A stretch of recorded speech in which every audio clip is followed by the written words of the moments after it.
Real Virginia is proudly produced by the Virginia Farm Bureau Federation. Since 1926, Farm Bureau has been working to preserve Virginia farms and our rural heritage.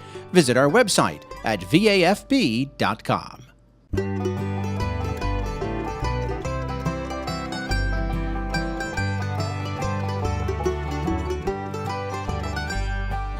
Home will always be Virginia, between the Blue Ridge and Chesapeake Bay, Atlantic to Appalachia, home in my heart always. Hello everyone and welcome to Real Virginia, a show about Virginia agriculture and the people who produce all the wonderful products we enjoy, brought to you by the Virginia Farm Bureau. Rural Virginians may enjoy scenic views, but they're also cut off from modern society.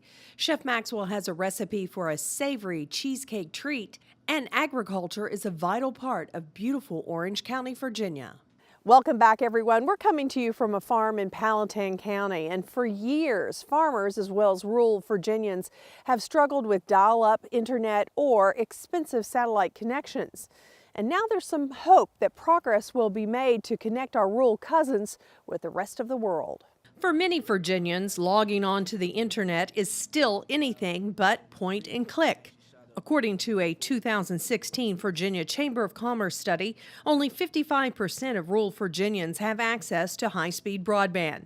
That's a statistic that many leaders across the countryside say must change soon. I think it's so critical across the board for education in particular. When you think about children that don't have equal access because they don't have internet access, it's hard for them to be competitive in the school system. It's hard for them. It affects them going on to college. It affects our health systems. And when you look at agriculture and forestry, the modern equipment really is it provides much more information, better data for a farmer, for forest landowners, for the forest products industry, to be able to do the right thing with the land. Tad Dariso, the president and CEO of Mid-Atlantic Broadband in Charlotte County, has been working to expand broadband service for years. When you look at the importance of, rural America and what that means to, the future of our country, that's a huge thing to have broadband access as part of that. And again, it's just level setting, right? We're not asking for special treatment. We're not asking to be any different. All we want is the same access. If you can get it in downtown Chicago, you should be able to get it in downtown Charlotte County. This isn't the first time rural Americans have faced such a daunting economic issue. 90 years ago, lawmakers viewed the lack of electric power in rural areas as a national problem. The Rural Electrification Administration Act of 1936 expanded power lines through rural America with the help of federal loans and the creation of municipal utilities. During the 1930s, for-profit power companies became state-regulated monopolies to ensure universal access and affordable rates. Member-owned nonprofit electric co-ops also formed during this time to expand the electrification of rural America. Today, some policymakers argue that the federal government should view the shortage of broadband service in rural areas as a similar challenge. In today's global economy, high-speed internet forms an economic barrier between rural and urban Virginia. Not being able to cruise on the internet is much more of a problem than being unable to do a web search or watch online videos. It literally can halt economic growth for a region. When we were created back in 2004, it was important because businesses would say, I'd love to come to Southern Virginia. I want to invest. I like your workforce. I like your taxes. But the internet costs are 10 times to 50 times more expensive. So when we were created, it was important to make sure that our localities here in rural Virginia had the same ability to access broadband as the major metros. President Donald Trump signed 2 executive orders last January during the American Farm Bureau Federation's annual convention to give rural broadband a boost. The first order makes it easier for internet companies to build wireless broadband towers on government buildings and land. The second directs the Secretary of the Interior to develop a plan to support rural broadband development on properties managed by the Department of the Interior. These are small steps, and the USDA's Agriculture and Rural Prosperity Task Force says much more needs to be done. We want to be competitive. We want to be open for business. Governor Northam wants to make sure that we're back as being the top state in the U.S. As far as business. And we need to have, it affects our workforce development. And we also want family members to be able to come back to those rural communities.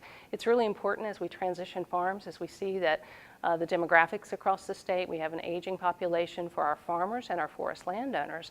And so some of them do have children that would love to be able to stay in that community if they could afford to do so. Ring says expanding rural broadband access is truly a nonpartisan issue, and it will take the efforts of both private, industry, and government incentives to make it happen. Broadband internet is just the latest technology that farmers are eager to adopt. A century ago, tractors were still powered by steam. 40 years later, every farm had gasoline-powered tractors and harvesters, and animal power was obsolete. In the 1960s, improved crop protectants and fertilizers greatly expanded production. In the 1990s, farmers began using global positioning satellite technology to reduce chemical use and better protect the environment.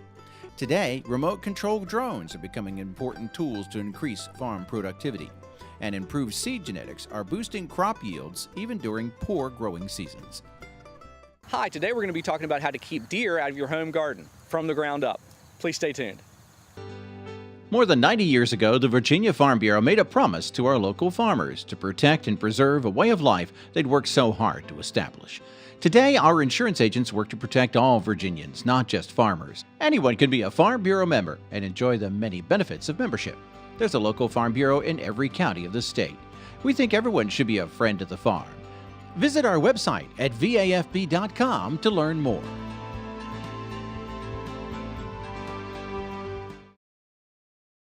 Anxious gardeners are getting ready to transplant their vegetables into the ground. Chris Mullins with Virginia Cooperative Extension says that there is a way that you can protect those plants from hungry deer from the ground up.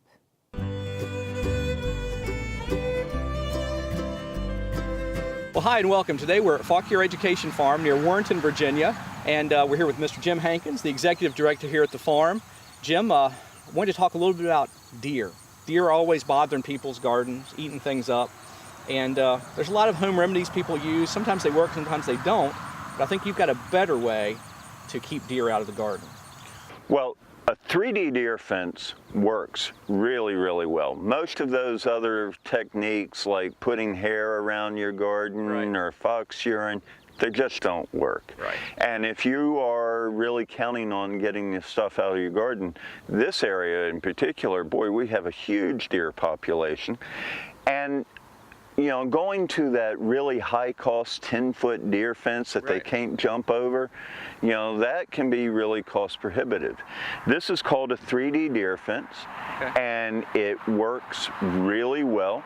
And, you know, for about $350, we have this little bit more than a half an acre fenced in. Wow. And the components, you know, I could fence in a larger area if I wanted to. Why do you call it a 3D deer fence? What does that mean? Well, deer have a very different depth perception than we do. Okay. The essential part of a 3D deer fence is that you have two different sections. You have an outside strand. Okay. It's about 24 inches, and then you have about a 3-foot gap, and then you have two more strands, one at 24 inches, one at about 48 inches. Okay. A deer is perfectly capable of jumping over this, but it messes with their depth perception and they just won't jump over this. I see. It works really beautifully. Okay. I have sweet potatoes and green beans in here, which are just deer candy. Right. And they're not coming in here. Now, it is normally an electrified fence. Right. I have a solar charger. Okay. $100, $120, you can get it in any local feed store. Okay. This string does have wire embedded in the middle of it, but it's really low cost. Yeah, it doesn't feel like a wire. It feels like a rope. It's a heavy-duty string. Right. Anybody could put this up. Looking up 3D deer fence, there are a lot of them on YouTube. You know, the components of it. I put this particular fence up in one afternoon by myself, enclosing a large area. And it works. It works really well. That is great. Now, is this more of a permanent kind of fence you'd put down? You certainly could do it permanently. You know, I'm going to move my crops around, so, you know, I won't be growing sweet potatoes. That was my main concern. Okay. There's no sense in me planting sweet potatoes without electric fence around it because the deer would have destroyed it. Sure. So it's really easy to move, but you could put it up once and leave it there. The one key component is that you need to keep the weeds mowed from underneath it. Okay.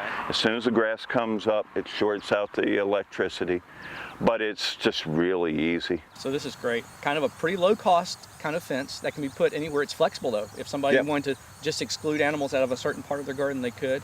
And I've seen the plants you've got over there, beans, watermelons, they haven't been touched. Yeah. So it's working definitely here. Yep.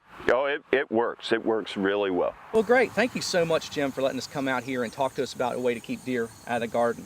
And for more information about deer fencing and how to put it up and where to buy it, please contact your local county extension office and talk to a master gardener. For From the Ground Up, I'm Chris Mullins. We'll see you next time.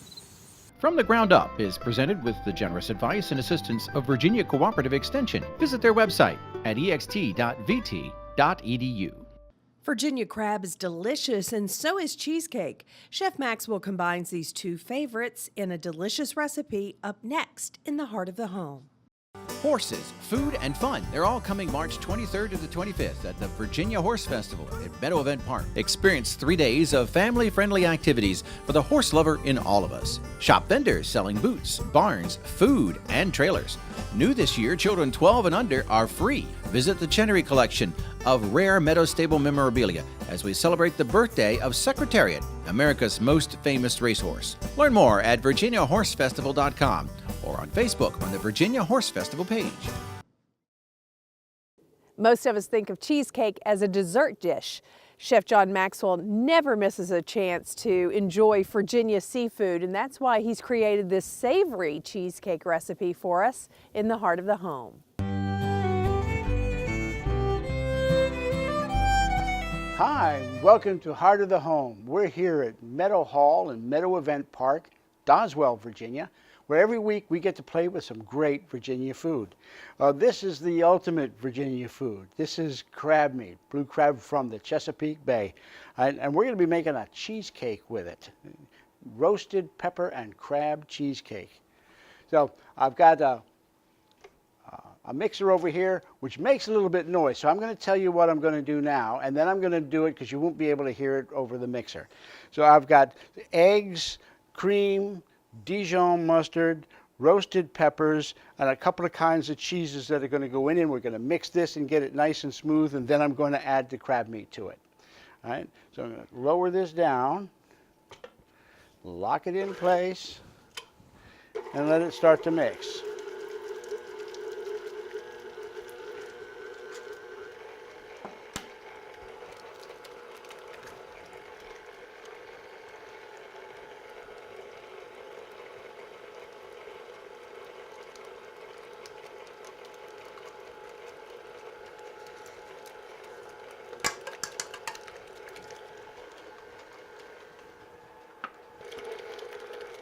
Okay, I'm going to scrape down the sides now, make sure that stuff that's pushing up there is mixed in, and get this stuff off the beater bar.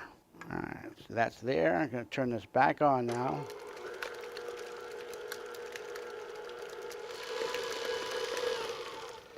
Okay, now I'm going to add the cheeses, and I'm going to add some flour and roasted peppers, and a little bit of chives.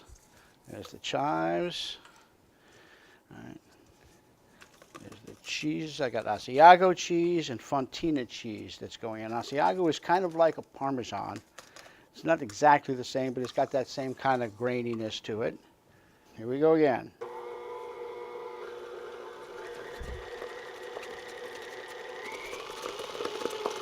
Okay, now it's a cheesecake. You can't have cake without flour, so I'm going to add a little flour to it and some roasted peppers. So I'm going to turn it on and do it as I'm mixing.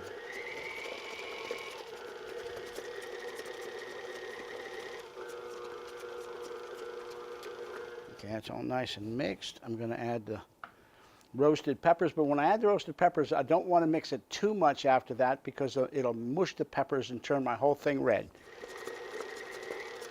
Okay, and that's fine. It's going to mix up the rest when I put this crab meat in. And I'm going to add this in slowly and let it go around. So.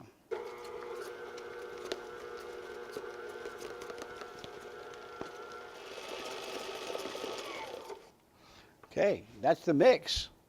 And now I'm going to get this springform pan. Now you can spray this with like Pam or, I shouldn't say specific brand names, but any of the aerosol oil sprays, right, to give it a nice coating. I'm going to rub it with a little bit of butter because I like the way butter works. All right.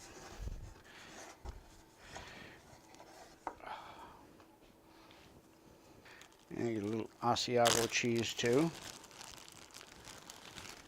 These are the same cheeses that were in the cheesecake. And I'm just going to tilt this a little bit and just kind of make sure that it goes up the sides just a touch. Doesn't have to be thickly coated. Now I'm going to take this.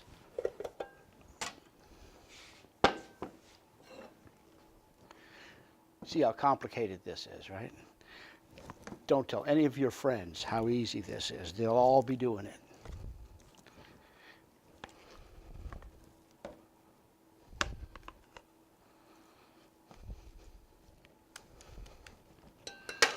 All right, spread this around.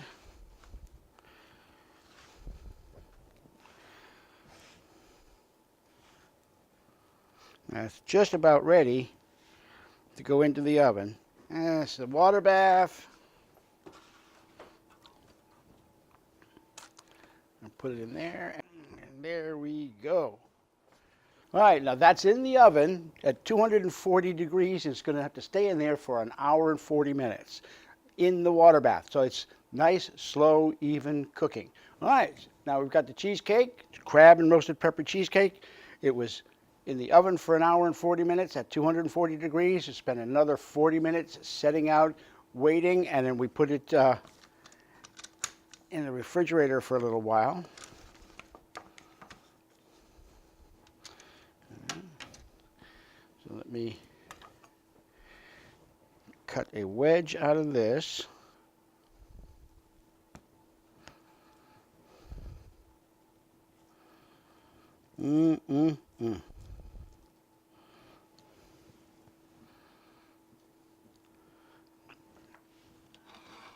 Crab and roasted pepper cheesecake. Wonderful Virginia food. So join us next week on Heart of the Home, where we get to play with great Virginia food. Recipes from the heart of the home can be found on the Virginia Farm Bureau website at vafb.com, as well as on Chef Maxwell's website at chefjohnmaxwell.com. Virginia's blue crab season begins in March, and scientists believe the number of adult female crabs in the Chesapeake Bay increased 30% last year. Surprisingly, the overall crab population is estimated to be 18% lower, down to about 455 million crabs. The number of juvenile crabs dropped 54% last year. Researchers say this shows how much the crab population can fluctuate from year to year, and why it's a continual challenge to properly manage the crab population.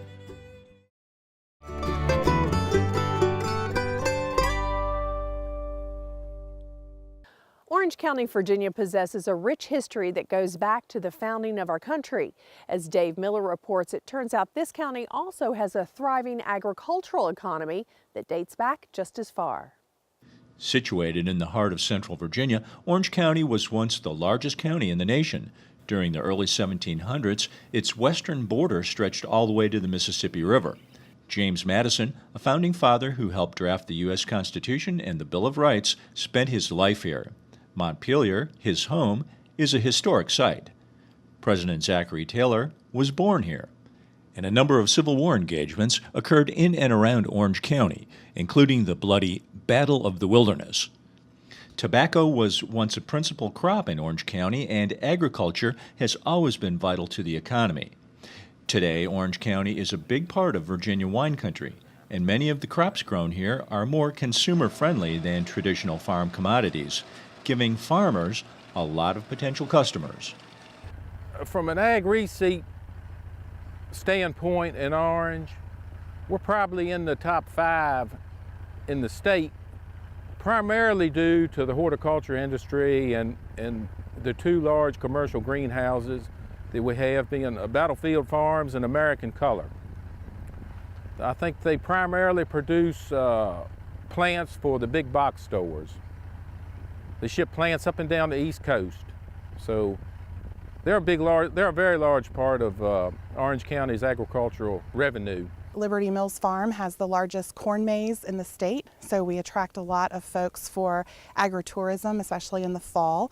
We have really turned into a blossoming wedding venue. People like to be out on farms. We have wonderful wineries, so we're known for our grape production, but a lot of those wineries have gone to tasting rooms and agritourism events to bring people to the county. With nearly 105,000 acres of farmland in production, Orange County farmers earn more than $90 million in cash receipts each year. The top agricultural commodity is the nursery and greenhouse sector, followed by corn, soybeans, and wheat. Chickens, turkeys, and cattle are the top livestock sectors. There are also several modern dairies with robotic milking machines, along with some hogs and horses.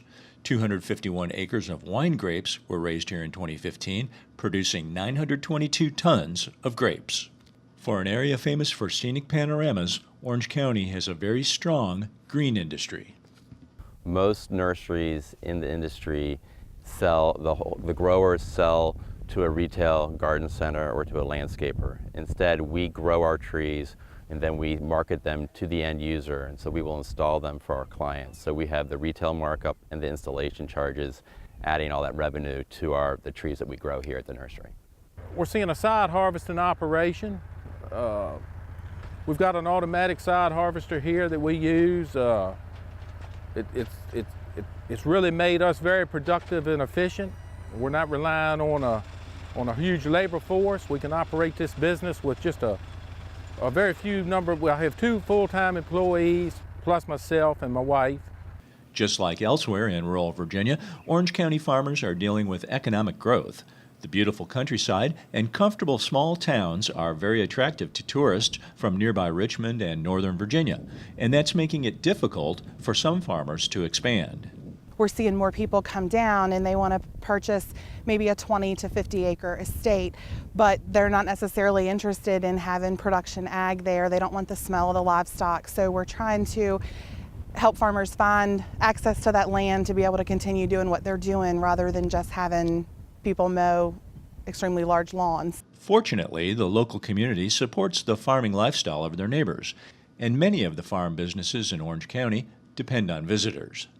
I'm a big believer in tourism and agritourism, and as long as we can protect the open space, it allows the tourists to come. So agriculture can do that, and we have almost 600 acres here. We have no intention to develop it, and we can do that. We don't have to develop it because we have enough revenue and income from our nursery operation. From agritourism to traditional agriculture, the farmers of Orange County have adapted to change. Customers are both their neighbors as well as visitors, and their land, crops, and livestock continue to make Orange County both a beautiful place to live and an agricultural powerhouse in Virginia. In Orange County, Virginia, I'm Dave Miller. That's going to do it for this edition of Real Virginia. We are so glad you could join us to celebrate the bounty Virginia has to offer. Whether it's in your home, your garden, or your landscape, we are proud to say that this is Real Virginia. So for everyone from the Virginia Farm Bureau, thanks for watching. Make it a good week.